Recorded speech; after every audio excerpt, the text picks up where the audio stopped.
Talk about post-pandemic, right? So let's say we're projecting into the future. Pandemic is something we tell people about because, like we're in the future now, right? The world has changed. From a economic situation or from a trend situation, from a commodity situation, what do you predict is going to happen next? Like, do you have any ideas of what's next? I think we're going to find a new balance around, I don't know exactly what is going to be this balance. If we're going to have more demand coming in with people, changing, I don't know if we are going to actually keep some of the habits that we have created through the pandemic. So this is something that we still need to see. I mean, maybe some of those I will keep myself. Like, I like shopping online. Maybe I'll continue doing that, and then, but then I can, go more to the restaurants and then meet friends. And it's a lot of, uncertainties around it that I just can't get my head around it yet. I'm not even comfortable to go to a place where there's lots of people together, crowds. I'm still not comfortable doing that.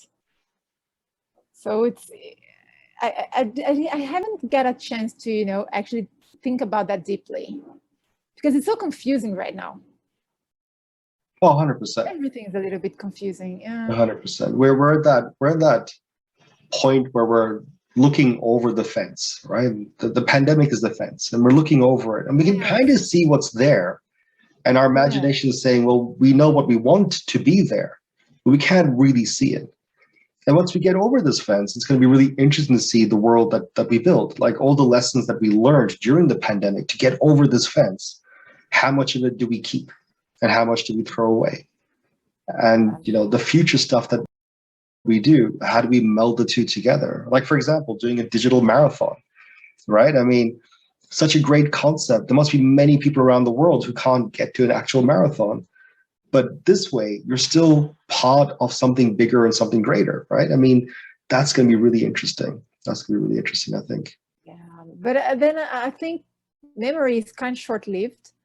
At least I can tell you about Brazil. If we think about politics, it's sometimes you just you tend to forget very quickly the bad stuff because you're focusing too much on the good ones, and then you just forget it. And then how much you're going to actually take as a lesson and keep it. That's the key point for me. That's not even clear yet. If it's going to be, I think even during this pandemic situation, that's not even over yet. We are already seeing people not having, the kind of behaviors that would help to end it. And you're still living it. So it's weird. It's weird. Which makes it really difficult to remember lessons, right? I mean, all the hard stuff we've had to go through right now makes us better people. But if we forget what we had to go through, then do we continue to become better people? Like, that's the hard part. The other side, I think, is also interesting, where people say, if we remember all the difficult stuff, then life just becomes too complicated. That whole term, ignorance is bliss, kind of kicks in. But what I'm really hoping is almost like muscle memory. When you get so used to doing something over and over and over again, whether it's running, right? You get this running rhythm.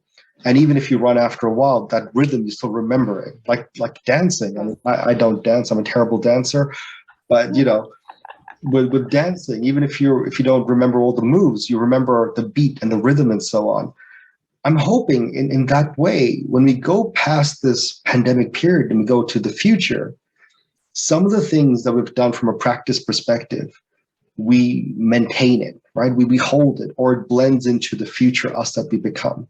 That's what I'm hoping for. From an economics perspective, this is also a really interesting challenge, especially because if you think of the term central business district, right? CBD, a traditional city, right? Right in the middle of the city, you have your entire commercial space. And no matter where we look in the world,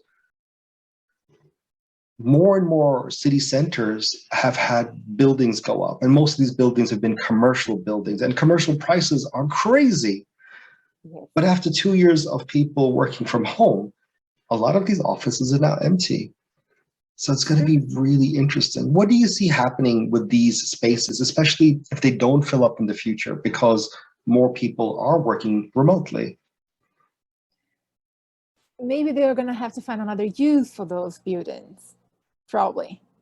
But in the end, I think people are craving for, you know, this interaction. So I think in the end, we're gonna have to be at least 2 to 3 days at the office. I'll be happy with 1 day. Yeah, I would be happy to have as I said, to be able to choose. Yeah, yeah. So I don't have to have an obligation to go, but whenever I decided to go, I have the option of going. Yeah. But I don't think they're gonna do that. I mean, around here, I don't think it's gonna work. But Yeah. but I think in the end, they're gonna have to, you know, rent spaces again. And I think, yeah, it's gonna happen. It's gonna, you know, have to find places where it can put everyone together as sometimes. So it's I think they're gonna find a ways, maybe lowering the rent, but it's going to be, you know, occupied again, I think. Interesting. I do think it'll be really cool if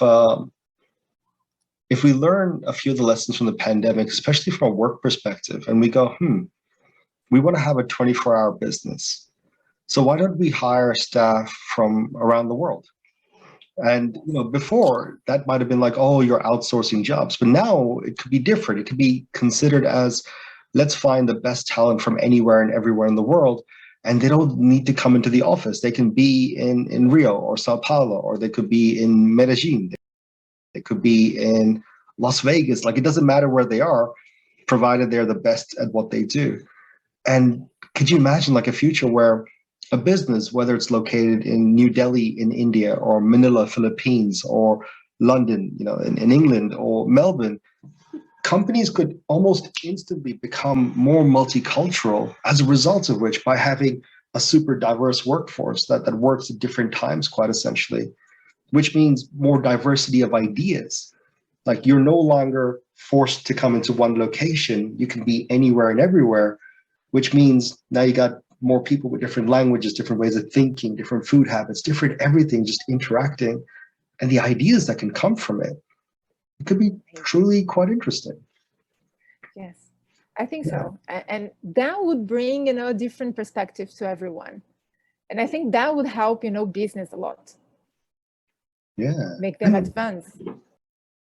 And speaking of commercial spaces, could you imagine redeveloping some of the best commercial spaces into mixed use? So you've got, you know, maybe retail down the bottom, residential in the middle, and office spaces up the top, or vice versa, change it around. Like, all of a sudden, like cities in particular, right? Melbourne is a good example of this. Melbourne CBD, it has, I think, a decent mix of residential as well as commercial.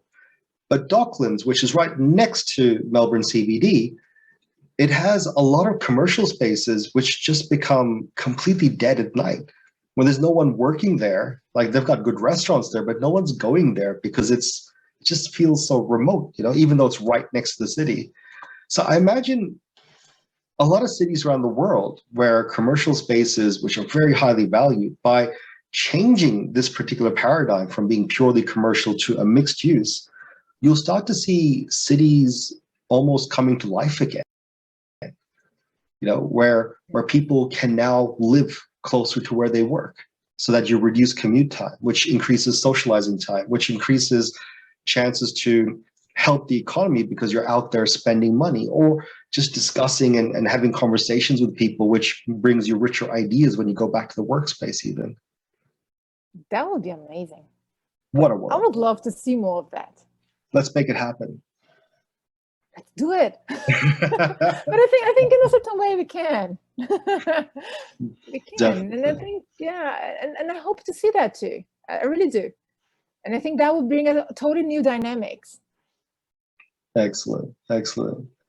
All right. Yeah, well, Adriana, thank you very much for today. You have been awesome. Thank you.